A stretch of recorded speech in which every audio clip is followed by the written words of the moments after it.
lui-même qui a été son patron en temps.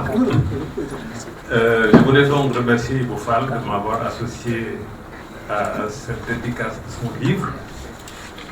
Je suis venu assister à cette dédicace pour encourager la pluralité politique dans notre pays. Le Sénégal, ce beau pays qu'on chante partout en Afrique, on lui reconnaît une certaine stabilité politique et sociale. On reconnaît qu'il y a la paix sociale au Sénégal. On le dit souvent en Wolof, dëkk bi jàmm rek la xam. C'est le pays jàmm la paix. Le pays jàmm la paix, justement, est possible parce qu'il y a une pluralité d'opinions dans tous les domaines. En politique, assurément, d'un point de vue religieux, il y a le dialogue interreligieux. D'un point de vue ethnique, il n'y a pas d'opposition au Sénégal entre les différentes ethnies. Quand on rencontre un Sénégalais, contrairement à d'autres pays, on ne demande pas de quelle ethnie il est. Nous allons tous ensemble. Et ça, c'est fondamental. C'est ça qui nous a donné 3 alternances politiques. Et c'est ça qui fait la richesse du Sénégal. Donc aujourd'hui, en 2024-2025, où nous subissons les violations flagrantes, vraiment, que le Sénégal n'a jamais connues en matière de liberté de presse et de liberté d'expression, on doit tirer la sonnette d'alarme. Nous avons connu des violations de la liberté de presse et de la liberté d'expression lors de chacune des 3 alternances politiques au Sénégal.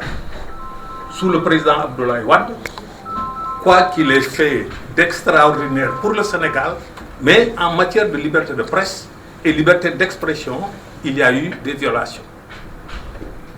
La même chose pour le président Macky Sall, dont on dit qu'il est un bâtisseur, dont certains de mes confrères et amis ici ont été, disons, son compagnon. Okay? Mais il y a eu des violations très graves de la liberté de presse et de la liberté d'expression.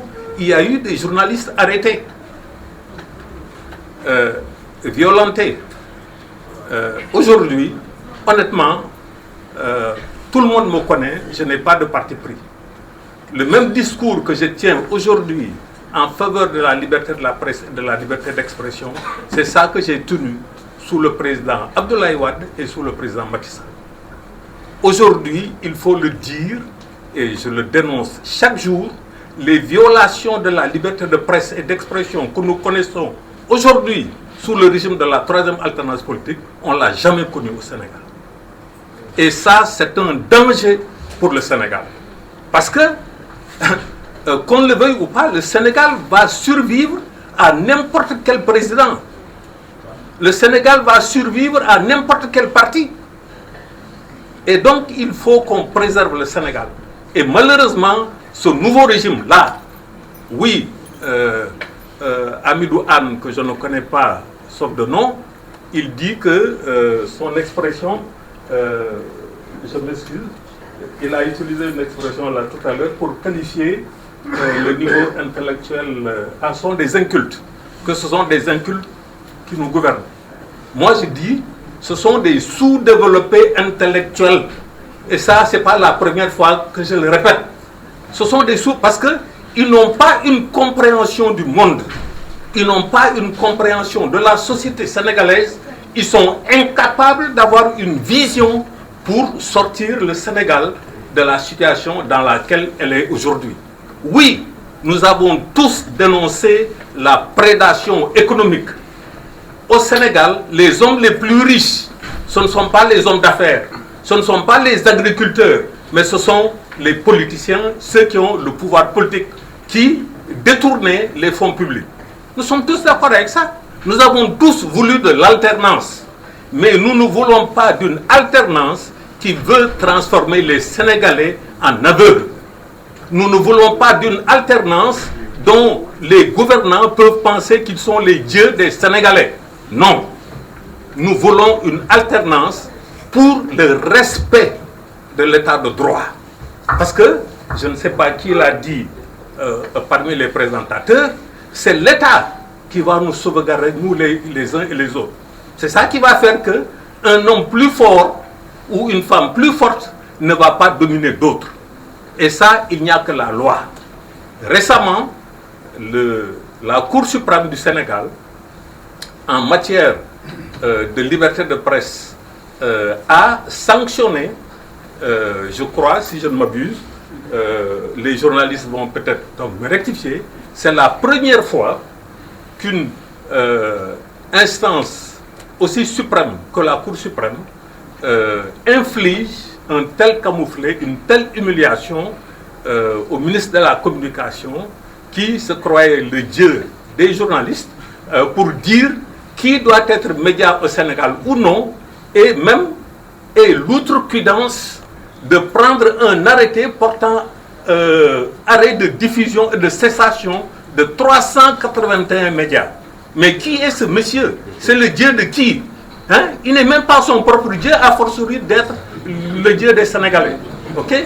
Donc c'est important que je ne partage pas les mêmes positions politiques que Hamidou Anne, que Serigne Saliou Diagne, que Ibou Fall, okay? Mais nous avons tous, chacun, le droit d'exprimer nos points de vue. Et c'est ça qui fait la force du Sénégal. Donc, encore une fois, je voudrais féliciter donc, Ibou Fall pour que son contenu, son esprit continue d'être retors. Nous en avons besoin. Il y a une autre grande dame de la presse écrite qui est ici, Henriette Kandé-Niang, mais dont les chroniques, je m'en délecte chaque fois qu'elle en écrit. Je ne sais pas si vous avez lu le dernier, sur l'insalubrité, le suicide collectif avec nos marchés insalubres, mais comme ce n'est pas possible, heureusement, comme elle a dit, nous Sénégalais, comme on ne prépare pas bien, la marmite peut bouillir des heures et des heures, et heureusement, ça tue les microbes. Okay? Donc, le Sénégal a besoin d'une élite, mais une élite qui soit éthique. Il ne s'agit pas, aujourd'hui c'est très facile de se vendre, avoir de l'argent. Mais l'argent est éphémère. Combien de grands journalistes avons-nous connus ici qui se sont compromis avec les régimes, qui se sont compromis avec la politique et qui se sont brûlés les ailes? Okay? Par contre, il y a d'autres, on va continuer de les magnifier. Il y en a un que je connais particulièrement qui, bien que n'étant pas plus âgé que moi de très beaucoup, hein, mais avec lequel j'ai beaucoup discuté, qui s'appelle Babacar Touré, hein, et son nom, il va rester éternel, simplement parce qu'il a défendu des valeurs. Et donc, nous journalistes, les jeunes journalistes, les jeunes techniciens des médias, qu'ils soient armés d'éthique pour professer, pour que le Sénégal puisse continuer d'être libre, qu'on puisse donner la parole à toutes les sensibilités politiques. Voilà, je me remercie.